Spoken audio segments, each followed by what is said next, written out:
If you're here right now, it's not random. Something inside you already knows what I'm about to confirm. You're standing at the edge of the most profound shift in human consciousness, and whether you realize it or not, you've already begun crossing the threshold. This isn't about belief. This isn't about hope. This is about recognition. You are entering the fifth dimension, and everything you thought you knew about reality is about to dissolve and reform in ways that will leave you breathless. Stay with me, because what unfolds in the next few minutes will either validate what your soul has been whispering or awaken something you've been suppressing your entire life. But first, if this resonates with something deeper in you, if you feel that subtle pull of recognition, subscribe to Quantum Nexus. This isn't just a channel. This is a frequency. This is where consciousness meets quantum truth, where ancient wisdom collides with cutting-edge understanding, and where seekers become knowers. Hit that subscribe button, because you're not here by accident, and neither am I. Let me start with something most people get wrong about timing. The universe doesn't operate on your schedule. It doesn't respond to impatience or desperation. The reason you're experiencing what you're experiencing right now, this unsettling mix of anticipation and unease, isn't because you're behind schedule. It's because you're precisely on time. Divine timing isn't about dates on a calendar. It's about readiness meeting opportunity, about internal alignment creating external possibility. You've been feeling it, haven't you? That strange sensation that something is shifting beneath the surface of your everyday life. Your sleep has become irregular. Not quite insomnia, but not quite rest either. You wake up at odd hours with your mind already racing, not with anxiety exactly, but with an urgency you can't name. Food tastes different. Conversations feel hollow. The things that used to excite you now feel empty, and the things that used to comfort you now feel suffocating. If you're experiencing any of this, hit that like button and subscribe to Quantum Nexus right now, because what I'm about to share will validate everything your consciousness has been trying to tell you. This isn't depression. This isn't burnout. This is frequency adjustment. Your consciousness is literally recalibrating to operate at a higher vibrational level, and your physical body, your emotional landscape, even your sense of time itself is struggling to keep pace with the transformation happening in your awareness. Here's what nobody tells you about spiritual evolution. It doesn't feel spiritual at first. It feels disruptive. It feels uncomfortable. It feels like you're losing your grip on reality, when in truth, you're losing your grip on illusion. The density of third-dimensional consciousness, the heaviness of survival-based thinking, the constant reactive loop of fear and control, it's all beginning to fall away. And that falling away creates a vacuum, a space of uncertainty that most people panic inside of. But you haven't panicked. You've stayed, you've searched, you've questioned. And that tells me everything I need to know about where you are in this process. The isolation you've experienced wasn't rejection. It was recalibration.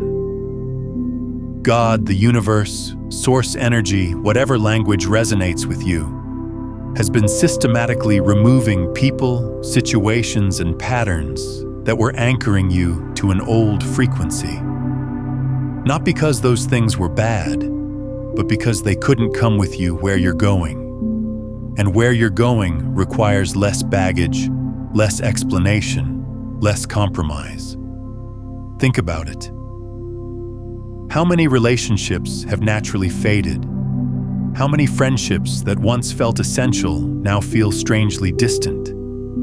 How many environments that used to energize you now drain you within minutes? This isn't loss. This is refinement. Every exit has been an energetic clearing, making space for what's aligned with your emerging consciousness. And the misunderstandings, those moments when people looked at you like you were speaking a foreign language, when your attempts to explain what you were experiencing were met with blank stares or worse, judgment. Those weren't failures of communication. Those were confirmation that you're operating from a different perceptual framework now. You're seeing patterns others can't see. You're feeling energies others can't feel. You're responding to guidance others can't hear. This is what fifth dimensional awareness does. It shifts your orientation from external validation to internal knowing. It moves you from reactive living to responsive being. It transforms your relationship with time, with choice, with meaning itself. Let me be clear about what entering the fifth dimension actually means, because there's a lot of confusion, a lot of mystification, a lot of people making this sound like some kind of cosmic escape hatch. The fifth dimension isn't a place you go, it's a state of consciousness you embody. It's not about leaving your life. It's about living your life from a completely different center of gravity. In third-dimensional consciousness, you're governed by survival. Fear drives decision-making. Scarcity shapes perspective. The past haunts you. The future terrifies you. The present is just a battleground between what was and what might be. You're constantly reacting, defending, proving, accumulating, preparing for the worst while desperately hoping for better. Fourth dimensional awareness introduces time as fluid, introduces the possibility of multiple timelines, multiple versions of self, but there's still attachment to outcome, still identification with personal story, still a subtle form of spiritual materialism where you're collecting experiences and insights like trophies. Fifth dimensional consciousness is different. It's the dissolution of the false self. It's the recognition that you are not your thoughts, not your emotions, not your history, not your achievements. You are the awareness witnessing all of it. You are the consciousness in which all experience arises and dissolves. And from that place of pure awareness, everything changes. Decision-making becomes effortless because you're not deciding from fear or desire. You're responding to what wants to emerge through you. Relationships transform because you're no longer seeking completion from another person. You're meeting others as whole meeting whole. Time loses its tyranny because you're fully present, neither clinging to the past nor anxiously anticipating the future. This is what Jesus meant when he said the kingdom of God is within you. This is what Buddha pointed to when he spoke of awakening. This is what quantum physicists are now confirming through their experiments, that consciousness isn't a byproduct of matter. Consciousness is the ground of being. Matter is a byproduct of consciousness. And you, chosen one, you are remembering this, not learning it, remembering it.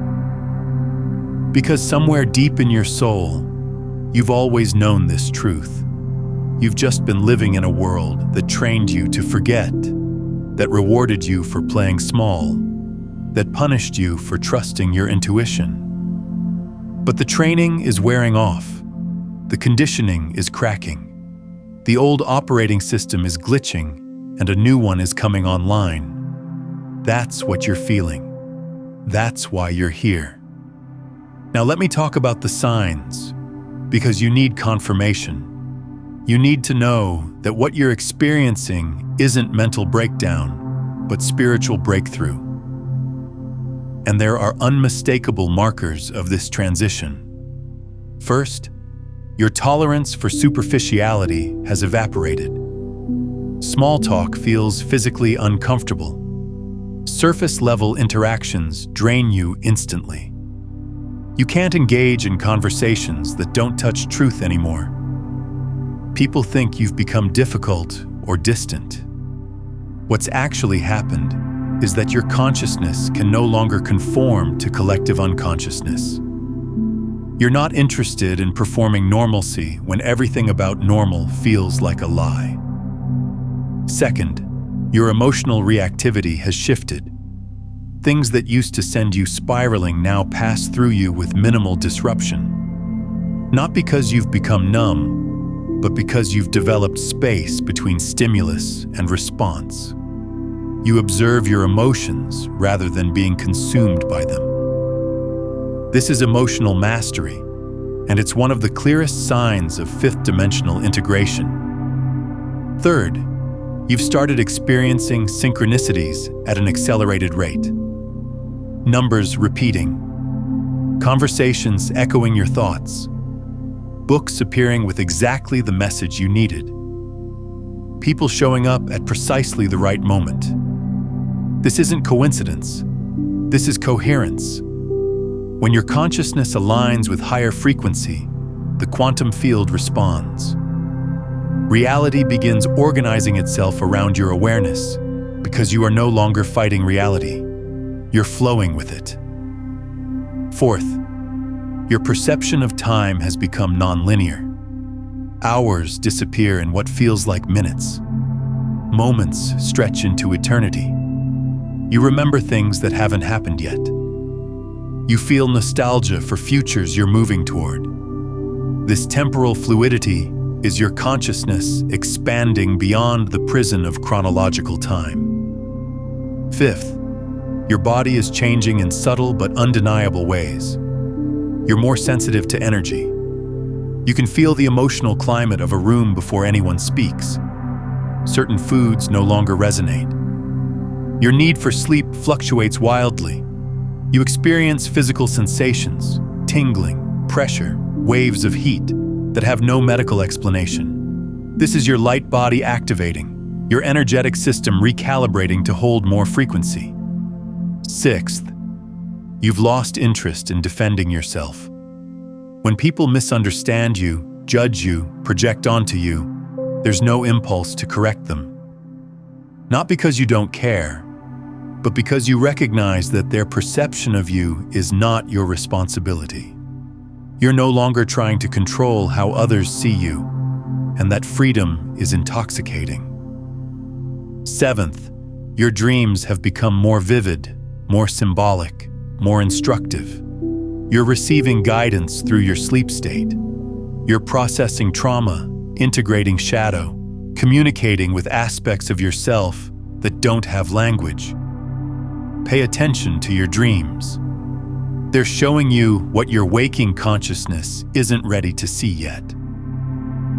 Eighth, you've started recognizing that not everyone who opposes you is your enemy. Some people are simply wounded, operating from unhealed trauma, projecting their pain onto the world.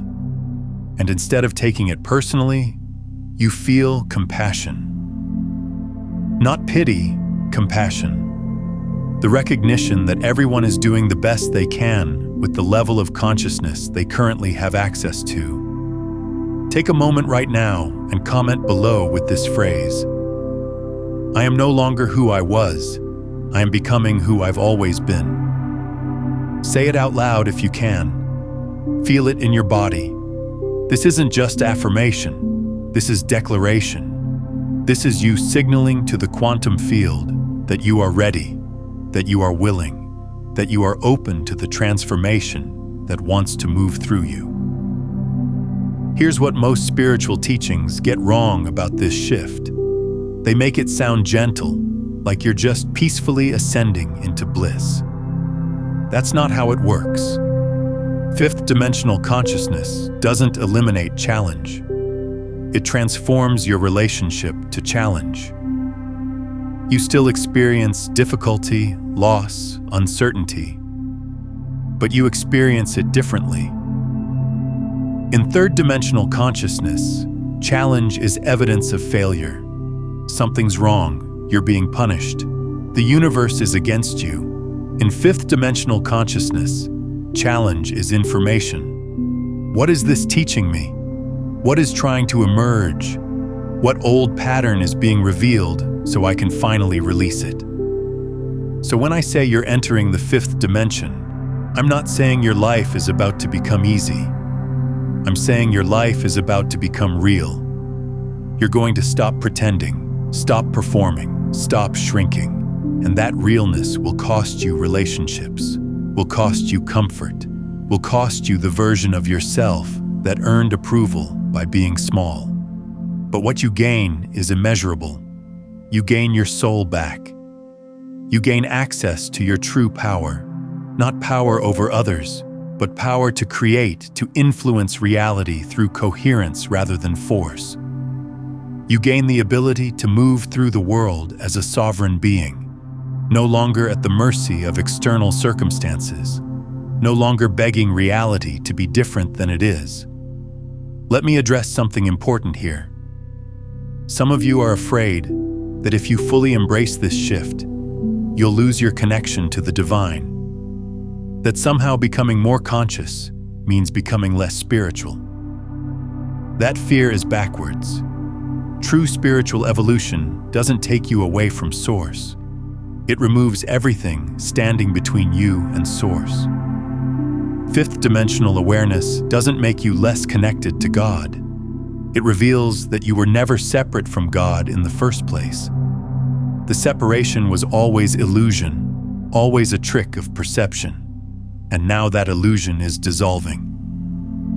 What remains is the raw, unfiltered truth that you are an expression of divine consciousness, having a temporary human experience. And from that recognition, everything you do becomes prayer. Every conversation becomes ceremony.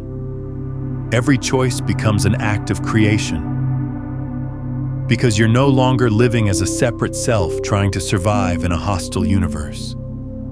You're living as the universe exploring itself through the unique lens of your individual perspective. This is where forgiveness becomes effortless, not because offenses don't matter, but because you recognize that everyone is operating from their current level of awareness. You can't hold someone accountable for seeing clearly when they're still looking through the fog of unconsciousness. You don't excuse harmful behavior, but you stop taking it personally. You establish boundaries without needing the other person to understand why, and judgment transforms into discernment. You're not labeling people as good or bad, evolved or unaware. You're simply recognizing what frequency they're broadcasting and deciding whether that frequency is compatible with yours. Some people are meant to walk with you. Some people are meant to teach you through contrast. And some people are meant to wave goodbye from a distance. The key is learning to release without resentment, to honor what was without clinging to what's no longer alive, to say thank you to the lessons and move forward without needing closure from anyone except yourself. Now, there's a dimension of this transition that's uncomfortable to talk about, but I'm going to say it anyway because you need to hear it. As you shift into fifth dimensional awareness, you're going to experience loneliness. Not the loneliness of being physically alone, but the loneliness of being perceptually alone. You're going to see things others don't see. You're going to feel things others don't feel. You're going to know things you can't explain. And when you try to share what you're experiencing, you're going to be met with confusion, skepticism, sometimes hostility.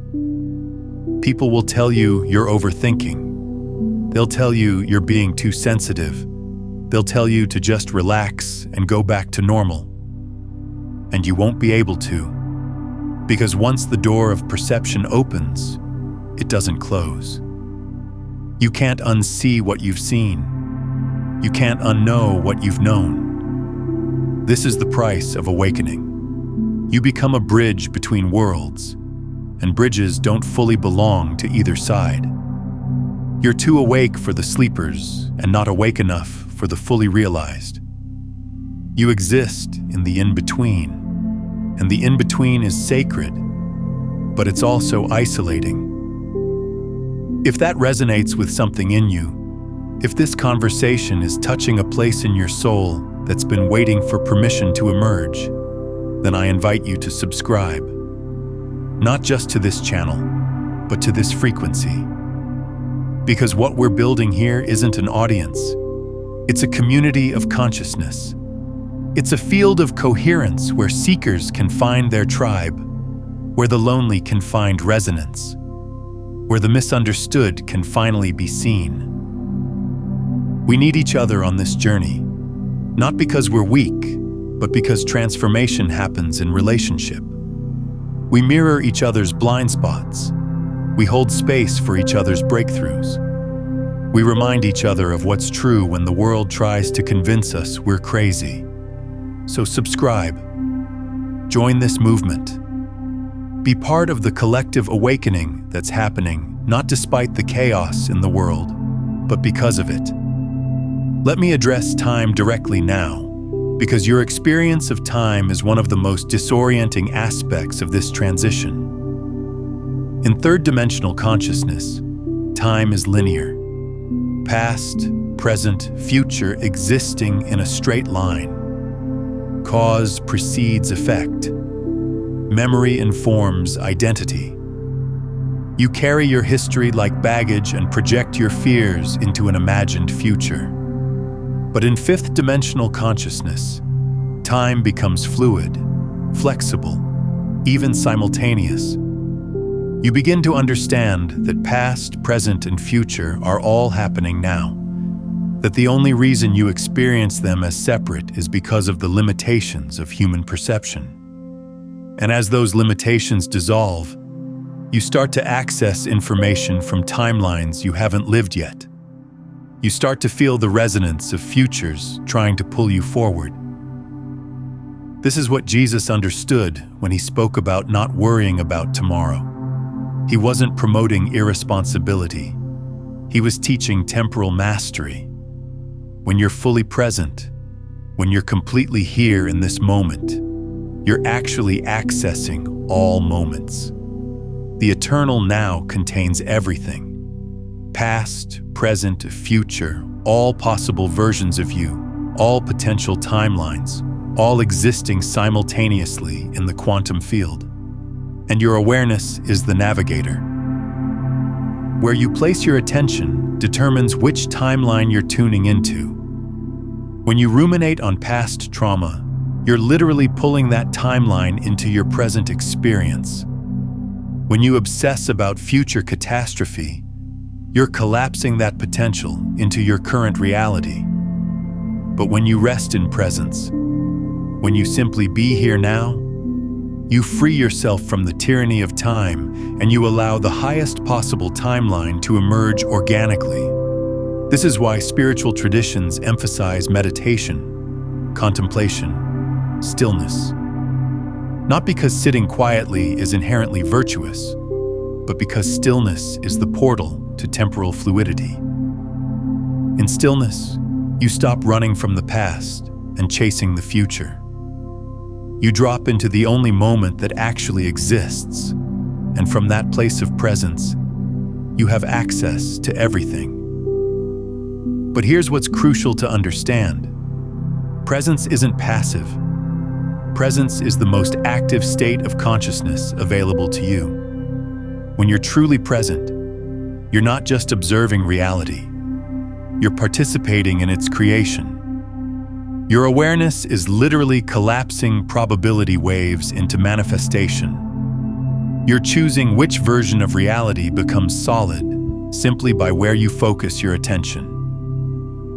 This is the quantum observer effect translated into spiritual language. Consciousness doesn't just witness reality.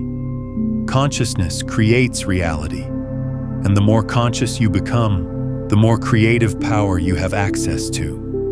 Not to manipulate outcomes, but to align with what wants to emerge through you. So when I talk about entering the fifth dimension, I'm talking about you stepping into your role as conscious creator. Not from ego, not from desire, but from alignment with the deepest truth of who you are. You stop asking reality to give you what you want and start asking what reality wants to create through you. And that shift, that surrender to something larger than personal preference, that's where true magic happens. Your prayers change when you enter this state. You stop begging God for things and start asking God what He wants to do with you. You stop demanding specific outcomes and start requesting alignment with divine will. You move from transaction to surrender, from negotiation to trust. And paradoxically, that's when miracles start occurring naturally. Not because you're forcing them, but because you're finally out of the way. Let me talk about healing now, because you can't cross into higher consciousness while carrying unprocessed wounds. God, Source, the universe, whatever language resonates with you, is inviting you to release. Not to forget, not to suppress, but to integrate and then release. You've been carrying burdens that were never yours to carry. Guilt for things you couldn't have known. Shame for being sensitive in a world that values toughness. Anger at yourself for choices you made when you were operating from woundedness rather than wisdom. And these burdens have been keeping you tethered to lower frequencies, preventing you from fully embodying the consciousness that's trying to emerge. Healing in this context doesn't mean erasing the past. It means changing your relationship to the past. You stop living inside the story of what happened to you and start recognizing the story as one chapter in a much larger narrative. The trauma was real. The pain was valid. But it's not the whole truth of who you are. It's not the final word on your identity. And here's something most people don't realize. Unforgiveness isn't just holding on to anger towards someone else. Sometimes unforgiveness is directed at yourself. You're angry at the version of you who made that mistake, who stayed too long, who didn't see the signs, who trusted the wrong person. And that self-directed anger is creating energetic density that's preventing your ascension. Now, what we've explored today barely scratches the surface of what's possible when you understand how to work with these frequencies consciously. If you're feeling called to go deeper into the complete system of frequency transmission, into the 9 master frequencies, and how to shift from unconscious broadcasting to becoming the field itself, I've laid out the entire framework in my book, Beyond the Frequencies, A Quantum Guide to Consciousness, Mastery. It takes you step by step through the journey from seeking to being, from manifestation to embodiment, showing you exactly how to break free from survival static and anchor into the frequencies that create effortless reality. It's linked in the pinned comment below. So let me say this clearly. Grace isn't just for other people. Grace is for you. God doesn't hold your healed self responsible for what your wounded self did to survive. The version of you that made those choices was doing the absolute best they could with the tools and awareness they had at the time. You didn't know then what you know now. And beating yourself up for past ignorance isn't justice. It's cruelty.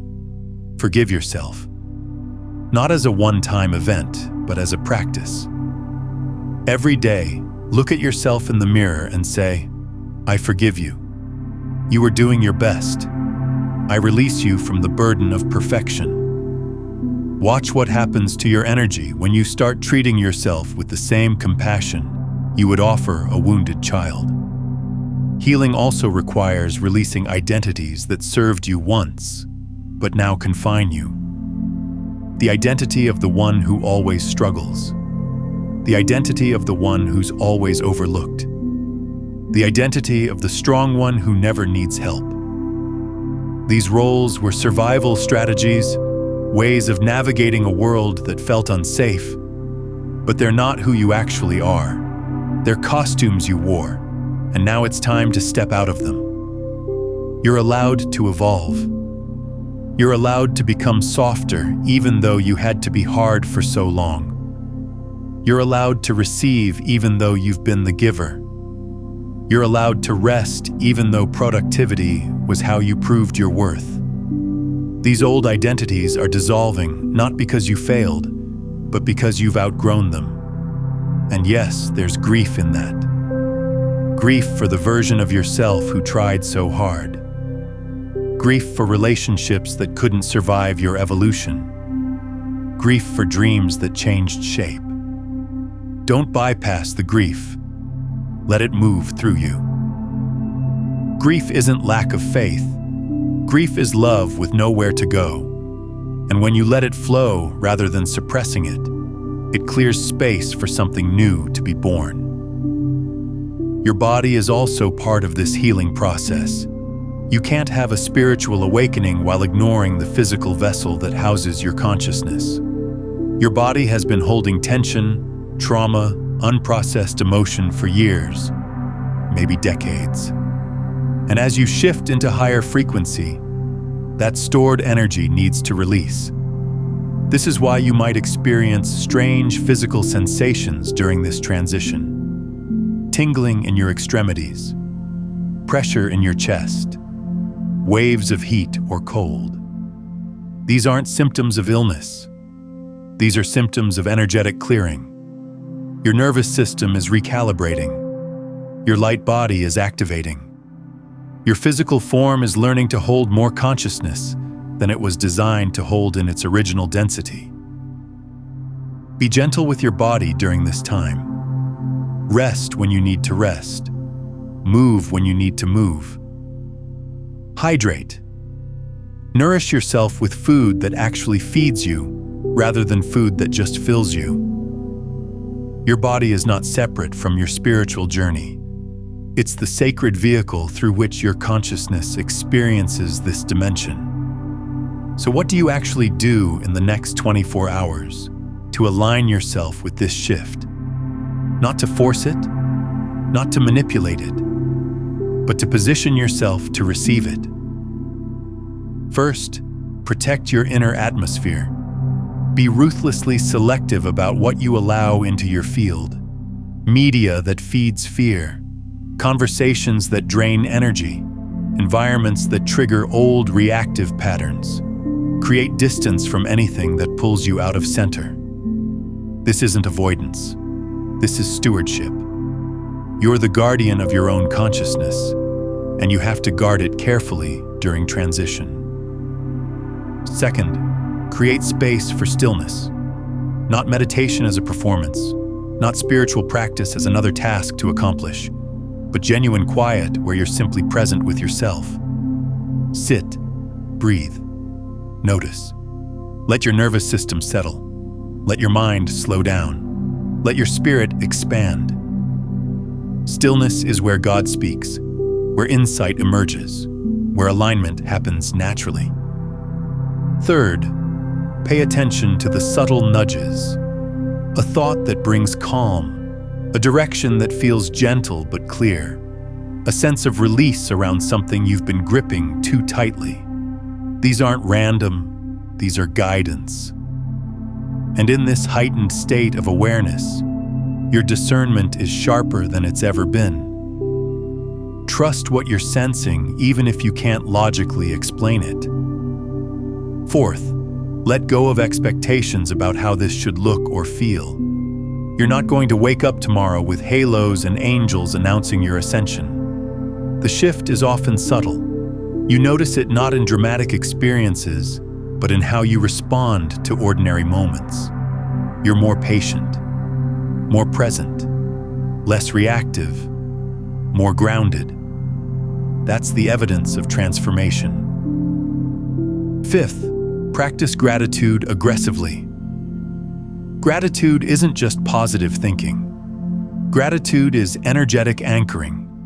When you focus on what you appreciate, you're literally tuning your frequency to abundance consciousness.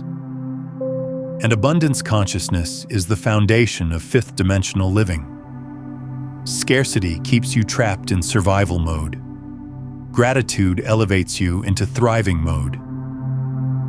Sixth, resist the urge to make big, impulsive decisions during this time.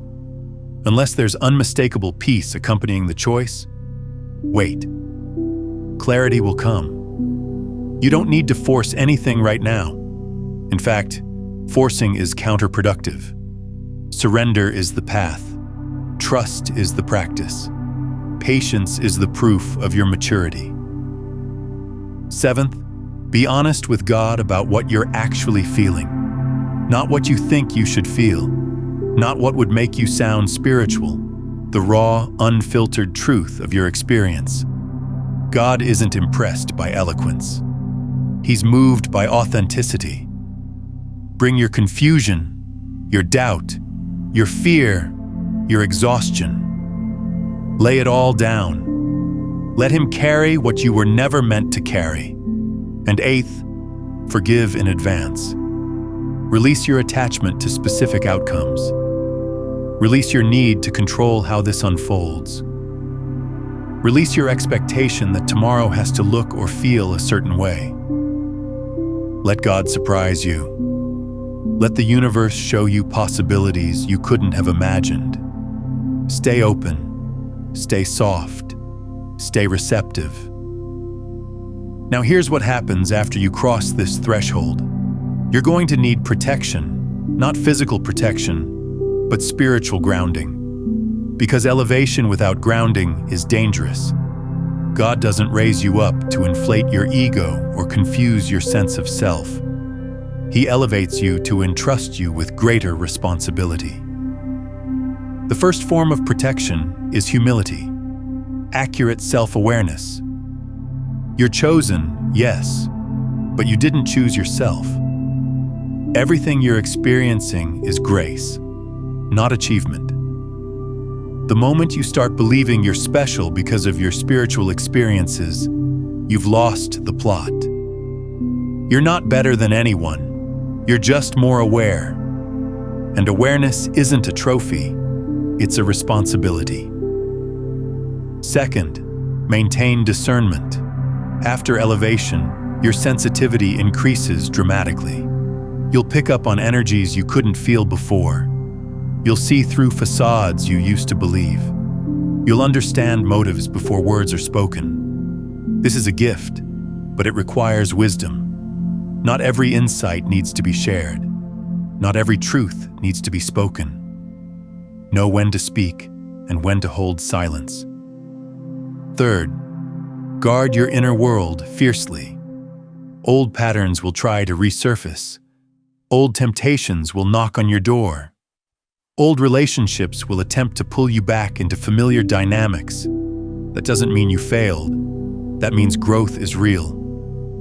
When something no longer fits, it will try to convince you to shrink back down. Don't. Gently but firmly refuse to return to what you've outgrown. Fourth, stay grounded in the physical. Eat real food. Move your body. Sleep when you're tired. Spiritual bypassing is a real danger, using spiritual concepts to avoid human responsibilities. Jesus didn't float above life. He lived fully in it. He ate, walked, slept, laughed, cried. He was divinely conscious and fully human. Follow that model. Fifth, stay rooted in community. Not large communities necessarily, but aligned communities. Find a few people who operate from the same frequency, who understand the language you're speaking, who can mirror truth back to you when you forget. Isolation is dangerous. Solitude is healthy. Know the difference. Sixth, protect your boundaries. Your compassion will deepen, but your access must remain selective. You're not meant to heal everyone. You're not meant to fix everyone. You're meant to serve from overflow, not depletion. Jesus healed many, but He didn't stay everywhere. He withdrew. He rested. He prioritized. Learn from that. Seventh, resist comparison. Your journey is yours. Someone else's timeline is theirs. Comparing your chapter 3 to someone else's chapter 20 is pointless and destructive. Stay in your lane. Trust your pace. God knows what He's doing with you, even when you don't. And eighth, stay anchored in truth. Experiences fluctuate. Feelings come and go. But truth remains. Anchor yourself in what doesn't change. Scripture, if that's your path. Universal principles. The character of God. Let truth be your North Star when everything else feels unstable. Let me go deeper into something that most teachers skip over because it's uncomfortable to acknowledge. As you transition into fifth dimensional awareness, you're going to face what I call the integration paradox. You're going to have moments, sometimes days, where you feel like you're regressing, where the old patterns come rushing back, where you find yourself reacting in ways you thought you'd moved beyond. And in those moments, your mind is going to tell you that you've failed, that this whole awakening thing was just a fantasy, that you're not actually evolving at all. But here's what's really happening. Integration isn't linear. It's spiral. You're not going backwards. You're circling back to old patterns from a higher vantage point, meeting them with more awareness, more compassion, more capacity to choose differently. Every time you encounter an old trigger and respond with even slightly more consciousness than before, you're rewiring neural pathways. You're literally changing your brain's architecture. Think of it like this. When a building is being renovated, sometimes it has to be torn down to the studs before it can be rebuilt stronger. The demolition phase looks like destruction, but it's actually preparation for transformation. Your consciousness is undergoing the same process. Old structures of belief, old patterns of perception, old ways of relating to reality, they're all being dismantled. And in the space between what was and what will be, there's chaos, confusion, and the temptation to abandon the process entirely. Don't abandon it. This discomfort is not evidence that you're doing it wrong. It's evidence that you're doing it right. Growth always looks like breakdown before it looks like breakthrough. The caterpillar doesn't peacefully transition into a butterfly. It dissolves into liquid inside the chrysalis. Complete dissolution, and from that liquefied state, something entirely new emerges. You're in the chrysalis right now. Trust the process even when it feels like you're falling apart. Now, there's another dimension of this shift that needs to be addressed: the relationship between consciousness and the body. Most spiritual teachings treat the body like a vehicle you're temporarily inhabiting, something separate from your true self that you'll eventually transcend. But that understanding is incomplete and actually delays your evolution. Your body isn't separate from consciousness. Your body is consciousness in material form. Every cell in your body is a quantum field of possibility. Your DNA isn't just a biological blueprint. It's an antenna receiving and transmitting information from the larger field of consciousness. When you shift into higher awareness, your body has to literally restructure itself at the cellular level to accommodate that new frequency. This is why you're experiencing physical symptoms. This is why your sleep is disrupted. This is why certain foods suddenly don't work for you anymore. This is why you might have unexplained aches, pressure sensations, digestive changes. Your body is upgrading its operating system, and upgrades require temporary disruption of normal function. The key is learning to communicate with your body rather than just inhabiting it. Your body has intelligence that your mind can't access. It knows things your rational consciousness hasn't figured out yet.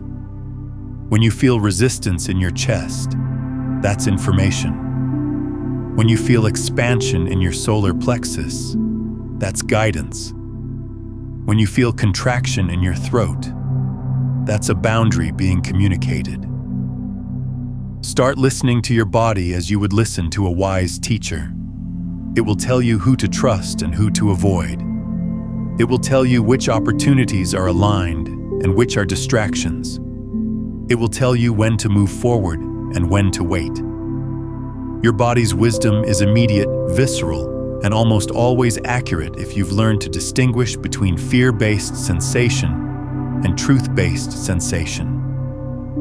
Fear contracts, truth expands. Even when truth is uncomfortable, even when it requires you to make difficult choices, there's an underlying expansion, a sense of rightness that fear never produces. Fear makes you feel small, trapped, urgent. Truth makes you feel grounded, spacious, patient. Learn to read your body's language, and you'll have a guidance system more accurate than any external authority. Let me also address the phenomenon of timeline shifting, because this is where things get really interesting. In third-dimensional consciousness, you experience reality as fixed. What happened, happened. What is, is. You're subject to circumstances, reacting to events as they unfold, with minimal sense of agency beyond your immediate choices. But quantum physics has proven something extraordinary. Reality exists in superposition until observed, meaning all possibilities exist simultaneously until consciousness collapses them into manifestation through the act of observation. You're not moving through one fixed timeline. You're constantly shifting between parallel timelines based on your dominant frequency, your habitual thoughts, your emotional set point. Every choice you make, every belief you hold, every emotion you sustain is selecting which timeline becomes your experienced reality. When you shift your consciousness, you don't just change how you perceive reality. You literally shift into a different timeline where different possibilities are available. This isn't metaphor. This isn't visualization.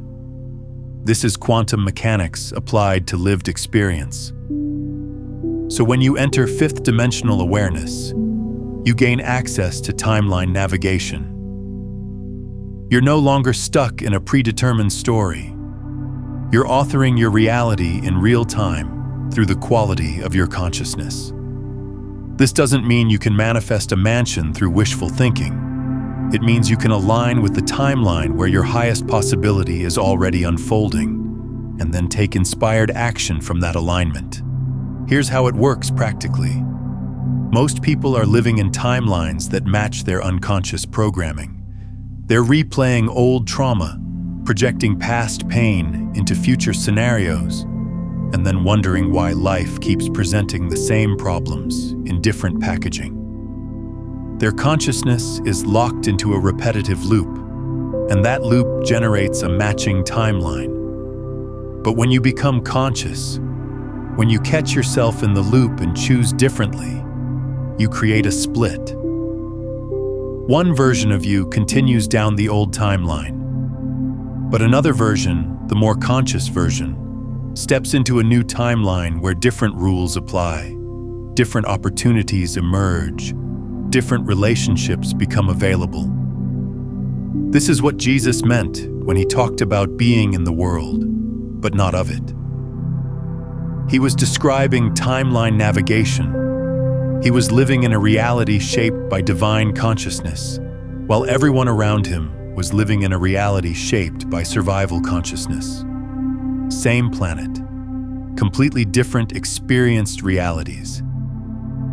And you're learning to do the same thing. You're learning to disentangle your consciousness from the collective timeline of fear, scarcity, separation, and violence. You're learning to anchor yourself in a timeline where love is real, abundance is natural, connection is possible, and peace is your birthright. But here's the thing about timeline shifting that nobody tells you. When you shift timelines, the people in your life are either going to shift with you or they're going to fade out. Not because you're abandoning them, but because you're no longer a vibrational match.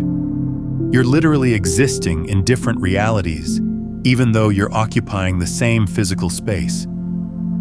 This is the deeper reason behind the isolation you've been experiencing. It's not just that you're becoming more discerning, it's that you're migrating to a different timeline, and not everyone is making that migration with you. Some people are meant to stay in your story. Others are meant to be chapters that close so new chapters can begin. And you can't force anyone to shift with you. You can't convince someone to wake up. You can't drag someone into a higher timeline.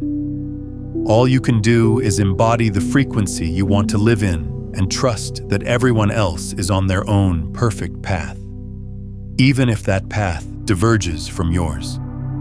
Let me talk now about the role of shadow work in this transition, because this is where a lot of seekers get stuck. They think spiritual awakening means transcending darkness, rising above shadow, becoming pure light. But that's not how it works. True awakening requires you to descend into your shadow, to meet the parts of yourself you've been rejecting, to integrate what you've been denying. Your shadow isn't your enemy. Your shadow is the repository of disowned power. Every quality you rejected because it wasn't acceptable. Every emotion you suppressed because it wasn't spiritual. Every desire you denied because it wasn't appropriate. All of that energy got stored in your shadow, and it's waiting to be reclaimed. You can't ascend to fifth-dimensional consciousness while dragging an unintegrated shadow behind you. The shadow will sabotage you, will create unconscious patterns that undermine your conscious intentions, will manifest as projection, where you see in others what you refuse to see in yourself. So part of this transition requires you to turn toward what you've been turning away from. The anger you've been spiritually bypassing with forced positivity. The grief you've been avoiding through constant busyness. The desire you've been shaming through self-denial. The ego you've been trying to kill instead of befriend. Shadow integration doesn't mean acting out every impulse. It means acknowledging every impulse, feeling it fully, understanding what it's trying to communicate, and then choosing consciously how to respond.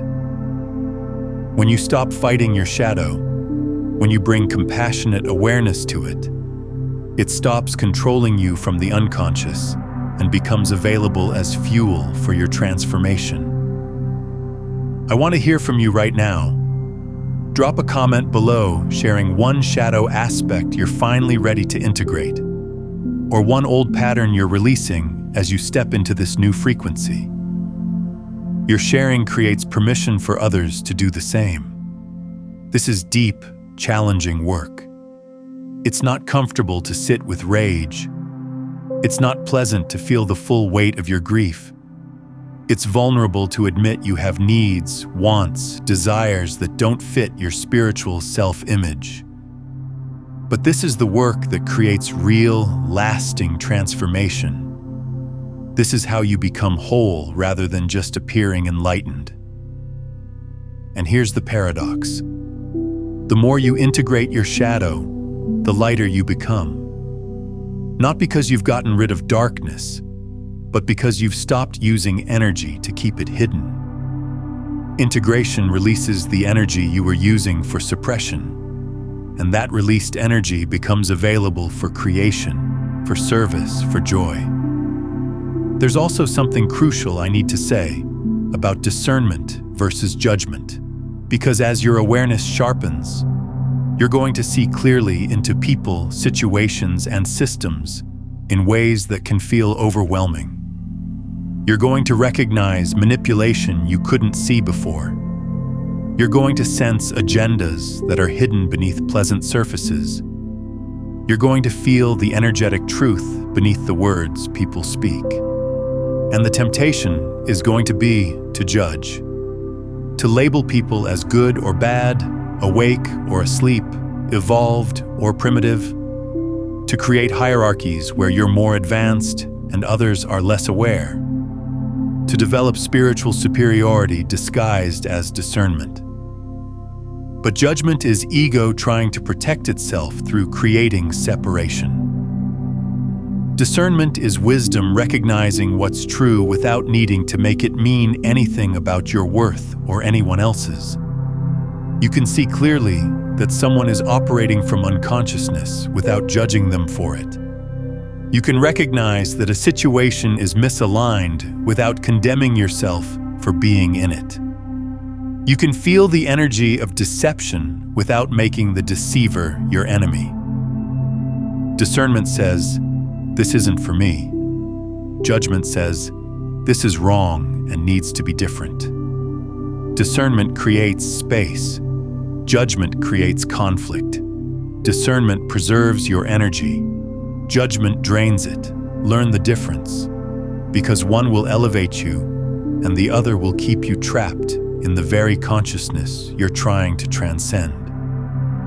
As you move forward from this moment, as you step more fully into the awareness that's emerging through you, remember that transformation isn't a destination. It's not something you achieve and then maintain forever. It's a dynamic, living process that requires your ongoing participation, your continued willingness to let go of what no longer serves, your repeated choice to align with truth even when it's uncomfortable. You're going to have days when you feel deeply connected, where everything flows, where you're clearly tuned into higher guidance. And you're going to have days when you feel completely disconnected, where everything is effort, where you can't find the frequency you know is there. Both are part of the process. Both are teaching you something essential. The connected days teach you what's possible. The disconnected days teach you that your worth isn't dependent on your state. You're not more valuable when you're in flow and less valuable when you're struggling. You're infinitely valuable simply because you exist, because consciousness chose to express itself as you, because the universe needed exactly what only you could bring.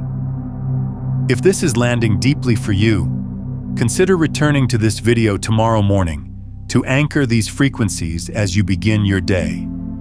And if someone in your life is experiencing this same transition, but doesn't have language for it yet, share this with them. When you share quantum consciousness principles like this, you're not just passing along information, you're creating an energetic ripple in the collective field that accelerates awakening for both you and them, reinforcing your own understanding while helping catalyze their breakthrough. Drop one word in the comments right now that captures the energy you're choosing to embody as you move forward. Just one word. Your word. Let it be your signature to the quantum field, your declaration of intention, your energetic imprint on this moment. And if you're still here, if you've stayed with me through this entire journey, subscribe now. Not to stay informed, but to stay coherent. Not to consume content, but to participate in consciousness. Because the more of us who embody this truth, the more the collective field shifts. The more the world reflects what we're choosing internally. We're not just individuals having spiritual experiences. We're nodes in a network of awakening consciousness. And every time one of us shifts, the entire network recalibrates. Your transformation isn't just personal, it's planetary. What you're experiencing matters beyond you. So here's the truth I want to leave you with. You're not late. You're not behind. You're not broken. Everything you've walked through was preparing you for this moment. Every disappointment was redirection. Every loss was clearing. Every moment of isolation was refinement. Nothing was wasted. Nothing was random. You are standing at the edge of the most profound shift in human consciousness, and you're ready. Not because you're perfect, but because you're willing. Not because you have all the answers, but because you're asking the right questions. Not because you've arrived, but because you're finally ready to truly begin. The fifth dimension isn't somewhere you go. It's who you are when you stop pretending to be small. It's how you live when you stop apologizing for your depth. It's what emerges when you finally stop fighting yourself and start trusting the process unfolding within you. Rest tonight. Trust what's coming. Walk forward with peace, not panic. With curiosity, not control. With openness, not expectation. Let tomorrow reveal itself in its own timing. Let God surprise you. Let the universe show you possibilities you couldn't have imagined. You're not crossing this threshold alone. You're being guided, supported, held. The same consciousness that orchestrates galaxies is orchestrating your awakening. The same intelligence that grows flowers from seeds is growing new awareness through you. You're in good hands. Better than good. Divine. The shift isn't coming to overwhelm you. It's coming to free you. And freedom, real freedom, is what you've been seeking all along. Not freedom from life, but freedom in life. Not escape from the world, but embodied presence within it. That's what you're entering. That's what's waiting for you. So breathe, release, trust. The best is not coming. The best is already here. You're just finally becoming aware enough to see it, to feel it, to live it. Welcome home, chosen one. Welcome to the fifth dimension. Welcome to who you've always been underneath all the layers of conditioning, fear, and forgetting. This is not the end of anything. This is the beginning of everything. And it starts right now. Now here's what you need to understand about how this frequency shift actually rewires your neural pathways on a biological level. When you recognize emotions as frequencies rather than fixed states you must react to, your entire relationship with reality transforms instantly. I break down the exact mechanism of how this works, how your brain literally restructures itself when you shift your perception of emotional energy in the video appearing on your screen right now. Watch it next, because understanding this single quantum truth will give you the practical framework to navigate every emotional experience from your new fifth dimensional awareness.